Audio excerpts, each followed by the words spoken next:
மாமா, இத்தனை நாளா நான் இந்த வீட்ல இருந்திருக்கேன். ஆனா நீங்க என் கேரக்டரை புரிஞ்சுக்கல. ஏங்கா, மாமா கிட்ட எடுத்து சொல்ல வேண்டியது தானே? ஓ, அரசியல்வாதியா பேசுறீங்களோ? அரசியல் குடும்பத்தோட மருமக மாமா, இத கூட பேசலனா எப்படி? சாமாங்க, சூப்பருங்க. நியாயமா இந்த டைலாக்லாம் விசில் அடிக்கணும். ஆனால் விசில் அடிச்சா அப்பாவுக்கு பிடிக்காது. எப்போ இதெல்லாம் நான் சொல்லி கொடுத்தாங்க ஒன்றும் பேசல. சுய மரியாதையோட சொந்தமாக பேசுகிறாங்க. செல்ஃப் மேடு. யா, இப்போ ரோடில் இருக்கும்போது கூட நீங்கள் காய்ச்சி மூச்சுன்னு கண்ணா அப்படின்னு கத்திட்டே இருந்தீங்க. அப்போ கூட அவங்க சைலண்டாக வராங்க. அது காரணம் என்ன? அது பொது வழி. அங்கே 4 பேர் முடி பேசினா உங்கள் மானமும் குடும்பமானும் சொயின்னு காற்றுல பறந்து போயிடும். பட் திஸ் இஸ் நாட் பொது வழி, திஸ் இஸ் வீடு. அங்கே நடந்து இங்கேயும் ரிப்பீட் ஆகணும்னு எதிர்பார்க்காதீங்க. Please careful. வெற்றி மாமா, நான் அதிகமாக பேசியிருந்தேன், நான் மன்னிச்சிருங்க. சாரி. ஏங்க நீங்கள் ஒன்றும் பேசவே ஆரம்பிக்கல. நீங்கள் இன்னும் பேசுவீங்க நான் எதிர்பார்த்துட்டு இருக்கிறேன். சரி, இப்போ போதும் போதும், ஓவர் ட்ரெஸ் ஆகிட போகுது. நல்லா பேசுறாங்க. நல்லா பேசுறாங்க. நமக்கு தான் ஓட்டு போடுவேன்னு சொன்னாங்க. ஒரு ஒரு ஒரு பாசிட்டிவ் ரெஸ்பான்ஸா தான் இருக்கு. ஆமா. ஐயோ அக்கா, உண்மையை சொல்லு. உன்கிட்ட எப்படி பேசுறாங்க? ஒரு குடும்பத்துல 2 பேர் நிக்கிறீங்க. அதுவும் அவர் ஒரு ஸ்டார் கேண்டிடேட். அவருடைய ஆசீர்வாதத்துல அந்த மீனாட்சி நிக்கிறா. அப்படி இருக்கும்போது என்னத்த சொல்றது அஞ்சலி? இப்போதைக்கு பெரும்பான்மை மக்கள் மாமா பக்கம் தான் இருக்காங்க. ஆனா நம்ம கொஞ்சம் இறங்கி வேலை செஞ்சா அவங்கள நம்ம பக்கம் கொண்டு வந்துடலாம். என்ன மாமா மீனாட்சி அக்காவுக்கு எதிராக நின்று இருக்கேன்னு மக்கள் கொஞ்சம் அப்படி இப்படின்னு தான் பேசுறாங்க. அதெல்லாம் நம்ம கண்டுக்கிட்டா வேலைக்கே ஆகாது. விடு அக்கா, நீ உன் ஸ்டைல்ல பிரச்சாரம் பண்ண. நான் உனக்காக இறங்கி அதிரடியா பிரச்சாரம் பண்றேன். அக்கா, நீ ஞாபகம் வச்சுக்கோ, மக்களுக்கு தேவை சிம்பத்தி தான். அதை நம்ம கொடுத்தாலே அவங்க ஈஸியா ஓட்டு பிரிச்சிடலாம். ஏய், அதெல்லாம் ஒன்றும் தேவையில்லை. நீங்க ஸ்ட்ரெயின் பண்ணிக்காத. எனக்கு நம்பிக்கை இருக்கு. வெற்றிக்கு தொகுதியில ஒரு நல்ல பேர் இருக்கு.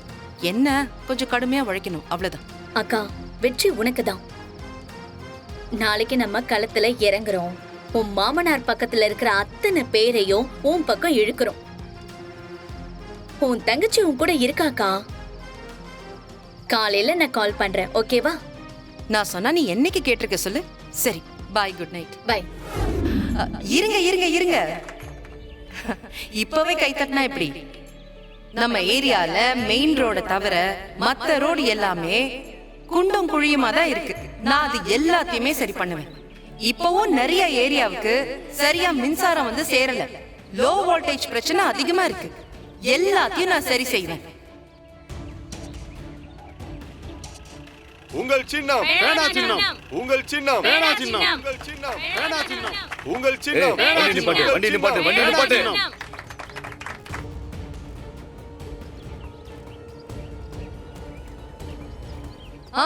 அது மட்டும் இல்லாம ஒவ்வொரு குடும்பத்துக்கும் ஒரு ஸ்மார்ட் ரூம் வசதியை ஏற்படுத்தி கொடுப்பேன். அப்படின்னா என்னம்மா?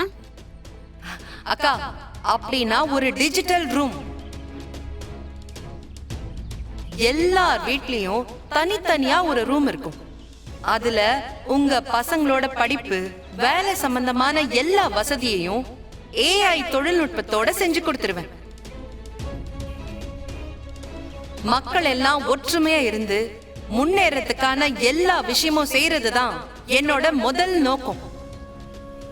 என்னோட பதவி முடியறதுக்குள்ள தமிழ்நாட்டோட முன்மாதிரி தொகுதியா இந்த தொகுதியை நான் மாத்தி காட்டுறேன். இந்த முறை வெற்றி வாய்ப்பு துளசிக்கே சாதகமாக இருப்பதாக தெரிகிறது.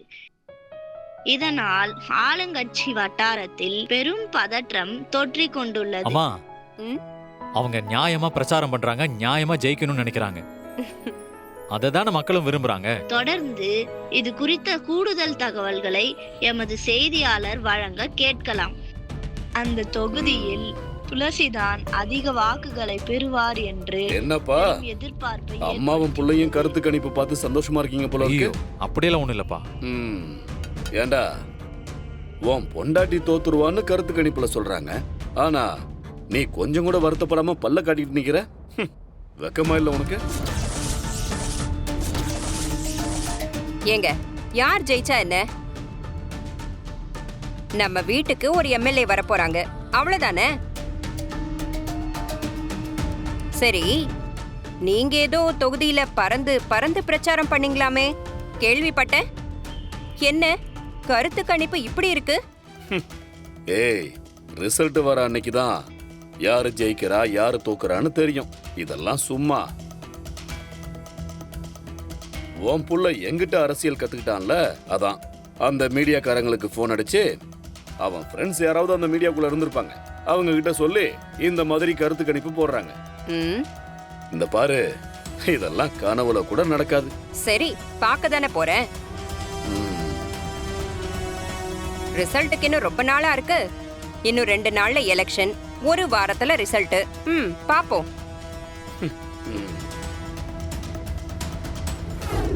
எப்பா எப்பா, மே மாசம் ஆரம்பிச்சோன்னே வெயில் மண்டையா படுதுடா சாமியோ. ஐயோ, ஆமா மாமா, அக்கா எங்க?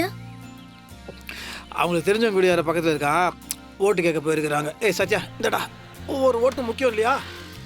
ஆமா ஆமா, கரெக்ட் தான். இந்த டைம்ல எல்லா ஓட்டும் முக்கியம்தான்.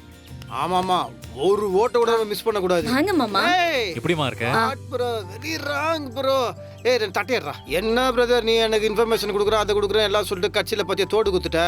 டேய் நீ வேறடா, ஒரு நிமிஷம் வா, உங்ககிட்ட தட்ட பேச. சாப்பிட்றியா? அதெல்லாம் ஒண்ணு வேணாம், நீ வா முதல்ல. நான் எது வந்தாலும் இங்கே சொல்லுவேன், எங்களுக்குள்ள ஒரு முறை தான் கிடையாது. இந்தா கொடு. ஒண்ணும் இல்லடா, நீங்க பிரச்சாரம் பண்ற ஸ்டைலும் உங்க அப்ரோச்சும் மக்கள் மத்தியில நல்லா எடுபட்டு நிறைய பேர் உங்களுக்கு தான் ஓட்டு போடணும்னு முடிவு பண்ணிருக்காங்க. அதை நான் என் காதாலேயே கேட்டேனே. அப்பாவுக்கு இந்த நியூஸ் போயிருக்குடா. நோ, நீ சொல்றதெல்லாம் நல்ல விஷயம் தான். ஆனா உங்க அப்பா ஏதோ உருட்டுவாரு, அது என்ன பண்றது? அதை சொல்றதுக்கு தான் நான் வந்தேன்.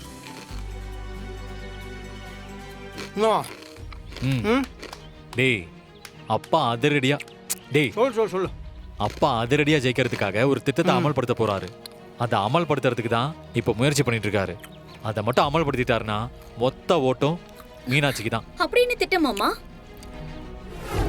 நீங்க சொன்ன மாதிரி அந்த இதெல்லாம் ரெடி பண்ணிட்டீங்களா? எல்லாம் பண்ணியாச்சுமா.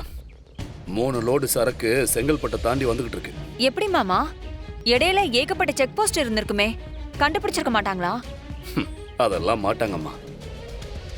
வேற வண்டியில கொண்டு வந்தா தானே கண்டுபிடிப்பாங்க. நான் ஆம்புலன்ஸ் எல்லாம் ரெடி பண்ணிருக்கேன். பாதுகாப்புக்கு நம்ம பிஏ தான் கூட போயிருக்கான். என்னடா கதிரு, அப்பா ஜெயிச்சிடலாம்ல? அப்பா உங்களுக்கு தெரியாத எலெக்ஷன் ஃபார்முலா கிடையாது. நம்ம மீனாட்சி ஜெயிச்சிருவாப்பா. வெற்றியாளெல்லாம் ஈடு கொடுக்க முடியாதுப்பா.